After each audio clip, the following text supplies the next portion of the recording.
रुकिए कहाँ जा रहे हैं? Why are you investing your efforts, your energy, your time into the social media? Why don't you invest the same time in a way that benefits you later on? अल्लाह ताला ने कुछ चीजों के ऊपर पर्दा रखा हुआ है। कहा जाता है कि इंसान को अगर पता लग जाए ना कि इंसान के पास कितना वक्त बचा है तो इंसान अपना सिर जो है वो सजदे से ना उठाए। लेकिन अल्लाह ताला ने आपके यहाँ से इंतकाल कर जाने की तारीख, मेरे यहाँ से इंतकाल कर जाने की तारीख, उसकी डेट, उसका साल, उसका दिन ऑलरेडी डिसाइड की हुई है, लेकिन हमें नहीं बताई है। मैं आपको एक बात बताऊं, reality check, you and I are just one diagnosis away from a completely different life. सारी की सारी हमारी एक्टिविटीज चेंज हो जाएंगी, हमारे इंटरेस्ट चेंज हो जाएंगे, सब कुछ बदल जाएगा। 10, 15, 20, 25, 30, मैक्सिमम 30 साल। पिछले ये 30 साल कैसे गुजर गए पता लगा? पलक झपकते हुए ये 30 साल गुजर गए, पलक झपकते हुए ये पिछले 15 साल गुजर गए, अगले 15 साल, अगले 20 साल भी ऐसे ही गुजर जाए। यही वजह है कि इंसान जैसे ही उस दुनिया में दाखिल होता है कहता है अल्लाह बिस्ना अल्लाह यौमन या रब्बल आलमीन, तूने तो मुझे सिर्फ इस दुनिया के अंदर एक दिन दिया। अल्लाह ताला से कहता है या अल्लाह मुझे और दिन दे, मुझे कुछ थोड़े से और चांसेस दे, मैं वहां पर इन्वेस्ट कर सकूं, मैं अच्छे काम कर सकूं, मैं चैरिटी कर सकूं, मैं लोगों को खुश कर सकूं। क्योंकि इस दुनिया का, इस जिंदगी का, इस लाइफ का, मेरे होने का पर्पस ये है कि मेरी जात से किसी को फायदा पहुंच जाए, मेरे अल्फाज के जरिए, मेरे माल के जरिए, मेरी जबान के जरिए। क्योंकि अल्लाह ताला ने हमें ये जिंदगी दी ही नहीं है, अल्लज़ी खलक़ल मौत वल हयाता लियब्लुवकुम अय्युकुम अहसनु अमला, ताकि मैं आजमा सकूं कि तुम में से बेहतर कौन है। तो आजमाइश हमने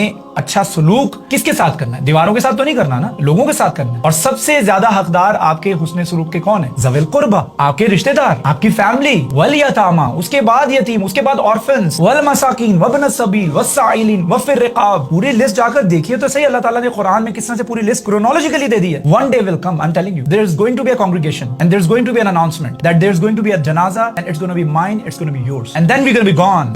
All of our aspirations, हमारे dreams, हमारे desires, हमारे mission, हमारे मैं ये कर दूंगा, मैं वो कर दूंगा, मैं दुनिया बदल दूंगा, मैं ये फलां कर दूंगा, मैं फलां के साथ नाराज हूँ, फलां ने मुझे हंस के नहीं बुलाया, मैं उससे नहीं बात करता, मैं उससे नहीं बात करता, उसने मुझे मैसेज सीन करके जवाब नहीं दिया, मैं फलां जगह पे गया, उसने मुझसे बात नहीं की, उसने मुझसे आर्गुमेंट किया। Everything will be gone. लिहाजा ये सारी की सारी चीजें, ये सारे के सारे शिकवे, ये सारी की सारी प्रॉब्लम्स आज ही खत्म करें, आज के दिन। वअनफिकू मिम्मा जअलकुम मुस्तखलफीना फीही, and these are the people who spend whatever we have left inside them temporarily. Allah ताला ने यहाँ पे ये नहीं फरमाया कि तुम अपना माल खर्च करो जो मैंने तुम्हारे अंदर आर्जी तौर पर छोड़ा है। नो नो नो नो, अल्लाह ताला ने फरमाया जो कुछ मैंने तुम्हारे दरमियान छोड़ा है आर्जी तौर पर, जो कुछ भी, it could be your talent, it could be your speaking power, it could be your communication, it could be your आपका हाफजा, व्हाटएवर यू कैन स्पेंड। क्या स्पेंड कर सकते हो अल्लाह ताला के रास्ते में? जब से सुना है यार लिबास बशर में है, अब आदमी कुछ और मेरी नजर में है। अल्लाह ताला फिजिकली तो अपेयर नहीं होते हैं हमारे सामने ना। अल्लाह ताला के रास्ते में खर्च करने का मतलब क्या है? अल्लाह ताला की मखलूक के ऊपर खर्च कर, अपने वक्त को, अपने टाइम को, अपनी एनर्जी को, अपनी कम्युनिकेशन स्किल्स को, अपनी स्पीकिंग पावर को, अपने पैसे को। क्योंकि अल्लाह ताला ने यहाँ पर शर्त माल की रखी ही नहीं है। अल्लाह ताला ने अपनी किताब में फरमाया वमल हयातुद दुनिया इल्ला मताउल गुरूर, the station of this earth is temporary.